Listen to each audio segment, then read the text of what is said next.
Hi, good to have you with us again for another meditation this week. And before we begin, we'd like to share with you any announcements that we might have, and just a reminder that this coming Sunday, the 10th of October, is going to be our Charge Conference at 5 p.m.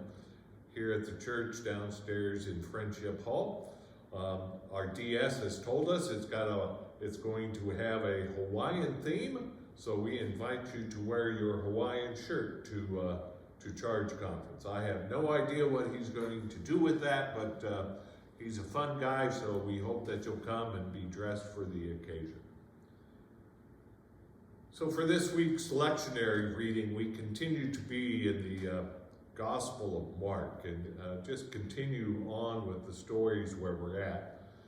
This coming Sunday, we're going to be in the 10th chapter of Mark, and it's a story that's often referred to as the rich young ruler. You might remember that story. The rich young ruler is kind of a misnomer, right? Because none of the Gospels call this gentleman a rich young ruler. The Gospel of Luke calls him a ruler. The Gospel of Matthew calls him young. None of the three call him rich. We just assume he's rich. The Gospel of Mark just calls him a man.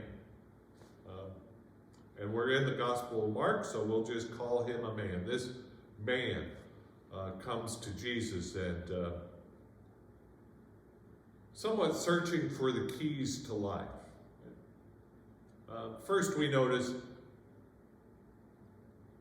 it's pretty rare that somebody seeks Jesus out when their life is content, when their life is easy. They usually seek Jesus out when something's going on in their life.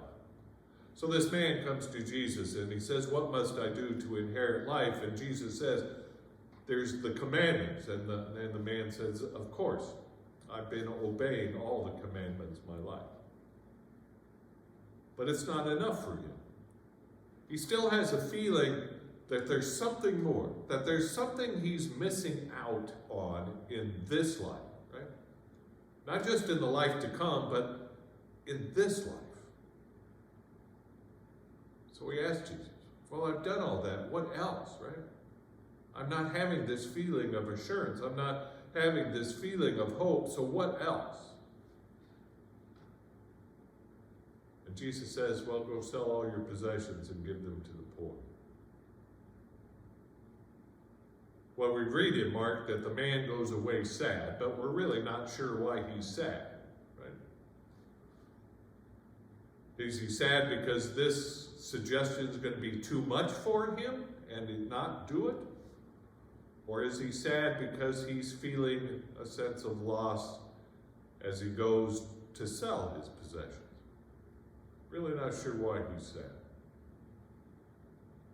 But this is what I hear, and maybe my question for you today. Is this man wants to have a more fulfilling life, a more complete life, a life closer to God here and now. And Jesus simply says, well, get rid of the stuff that's holding you back, right?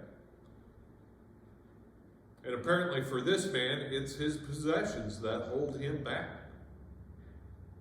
That he's finding his worth, his value, his identity in what he has around him. Okay? If you're like me, sometimes I find my value and worth and identity in what I surround myself with, right? What kind of car I drive, how nice my furniture is in the house, all those kind of things, right? To remind me that I'm worth it. Well, there are other things than just possessions that might hold us back from a fulfilling, deep relationship with God. It could be resentments that we have against another. It could be hatred. It could be bias towards another. It could be a a busy life that we just need to get rid of some of the activities that we are doing. There's all kinds of things that we can let go of that get in our way of a fulfilling relationship with God. So I guess that's the question for us today. Are you like the man who is still seeking something further? Still seeking some more assurance, still seeking